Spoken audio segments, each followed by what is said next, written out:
Yes. Kaya, thank you for taking some time to speak with me after the panel. Yes, Appreciate thank you it. for having me. So, during the panel, Yes. you touched upon a few times Yes. the issue of sexuality in Hollywood and Yes. how it's impacting the kind of Yes. content we're seeing on the Correct. screen. Could you elaborate a little bit on why that is the case in Hollywood based on your experience? It's evil. It's really just plain good and bad. You're dealing with a society right now which is just moral compass good versus bad, and it's to a point where if you're not willing to give something up, and that's why you see all of these very feminist women, which to me is like, to me they're not feminists because they're not, championing for me as a woman, but they're saying, kill your babies, it's great. Like, what? These are the things that are being said to women. And so if you're constantly submerged in that filth of a mindset, that's what you're going to see. And that's what you're seeing in our culture coming from Hollywood. And it's sad, but we're not interjecting. And that's the problem that I have with our movement, is that there's not enough of us getting the backing that's needed, because the talent's there. There are people that are talented that don't want to become something that they're not, or kill their child to get a film, or I think Marilyn Monroe had how many abortions? I think it was something like 6. This is something that continuously has been, this is now how long we've been having this discussion, and we're not doing anything about it. Why? I mean, Donald Trump bringing this wave of, because pop culturally he has used social media like Kennedy used the television, and so we have to be cognizant of how we can get more people from our party aware of what's needed, which is the funding, and we have to create it. So I'm kind of sick of our side going, well, the talent's not there, they're better at it.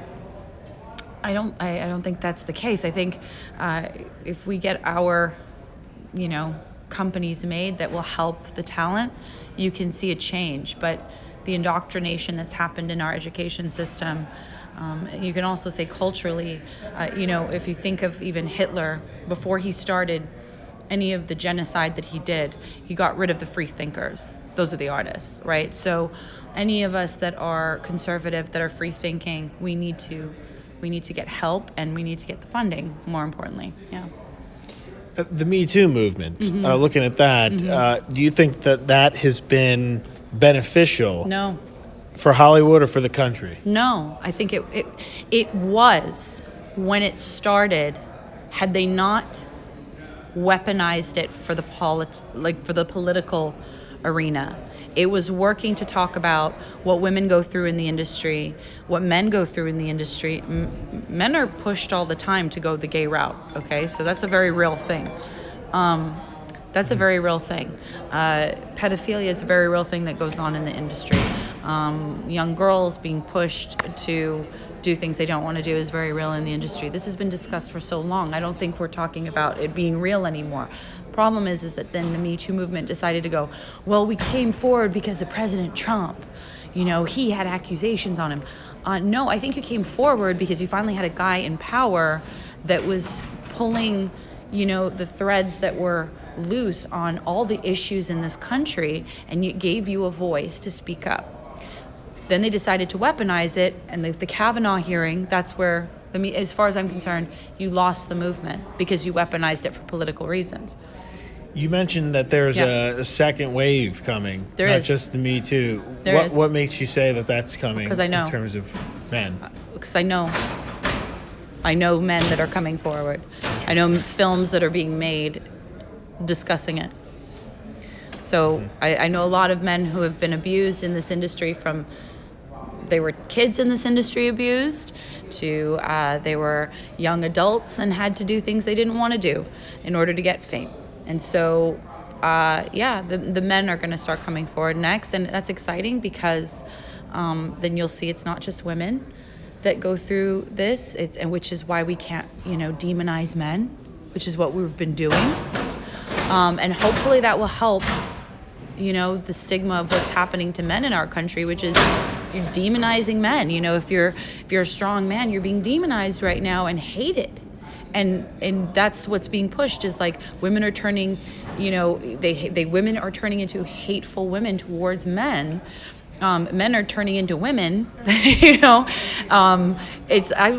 don't even know what's going on anymore. I have no idea. I have no idea which end is up. It's insane. You talked about a new Hollywood, creating a new Hollywood. Is that related to what you're talking about here in terms of the Me Too movement and changing the narrative in terms of sexuality? I think we in have to Hollywood? create a new. Yeah, we could. Creating a new Hollywood means like wiping the slate clean, and it's starting anew. And people have talent. Let them get there from their talent. There's a lot of meat in the center of the plate. We don't have to go on the outside of the plate to try and get scraps. And unfortunately, that's that hungry tiger syndrome or desperate syndrome that people get when they want something. So they backbite one another. They talk crap about each other. Even in our political arena, we deal with it. It's just human nature that if you want something bad enough and there's not enough of it, but there's room for everybody. We don't need to do that. We don't need to stoop to that level of consciousness. What we need to do is create arenas where there are platforms and opportunities for artists that are conservative to be able to make a living. And you will see more people come forward and say, and walk away from the Hollywood mindset, more importantly, walk away from the insanity that's being pushed down our throat, if they had an area that would support them. But if you're not creating it, everyone has to eat at the end of the day, and they have families to feed. So they're going to continue making the films that you don't want to see, and the television shows that you don't want to watch, and the music that you don't want to listen to, because that's what's paying them. So, yeah. And then you have the Friends of Abe in Hollywood. Yeah. Right? There's some conservatives who haven't come out publicly. Many. Only a few came out publicly. Right.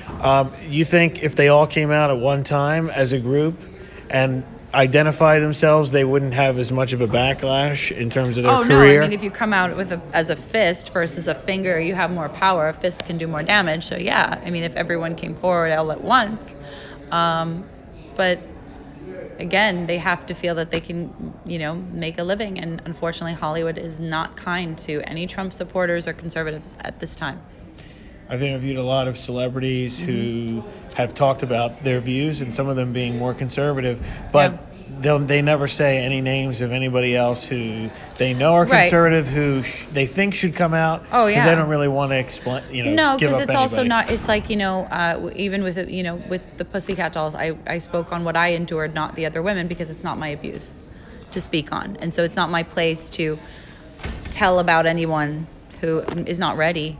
And nothing before its time, a lot of people in Hollywood knew I was conservative before I spoke about it. That were my friends that were also conservative, but it was very few. I started to kind of be ostracized because my narrative was like, it annoyed my friends. Most of them I don't talk to anymore.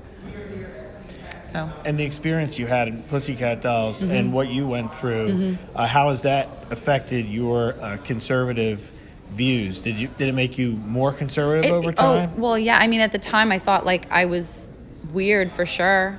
I was made to believe I was weird.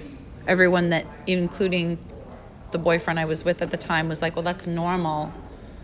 That's what you have to do. So it was kind of like, that's normal. And I was like, am I nuts? Like, I never had to do that when I was signed as, 13 years old I was signed, 16 years old I was signed. I've never had to encounter any of that because I have talent. So now to add this to the discussion was like very crazy to me. And it was very confusing. And of course I felt like, I guess I'm different in some way. So you just then don't share your views because clearly you're too different. And by that, you mean objectifying? That you have a problem with having to sleep with someone for a job. You shouldn't have to. If you have the skill, you shouldn't have to. It's okay to like one another and work in a work setting. It's okay to date each other in a work setting. But if you're being forced to do something you don't want to do, or something that isn't what you're okay with, and you feel sick in your stomach about it because it feels wrong, probably because it is, so you're then, not given the job. That's horrible. That's a horrible situation. So yeah. how you change that is definitely something that's We got to gonna keep talking about it, but more importantly, we have to now create the avenues and the opportunities for people, so they have a platform. Thank you so much. Yeah. Appreciate it. Thanks for your time. Yeah, thank you.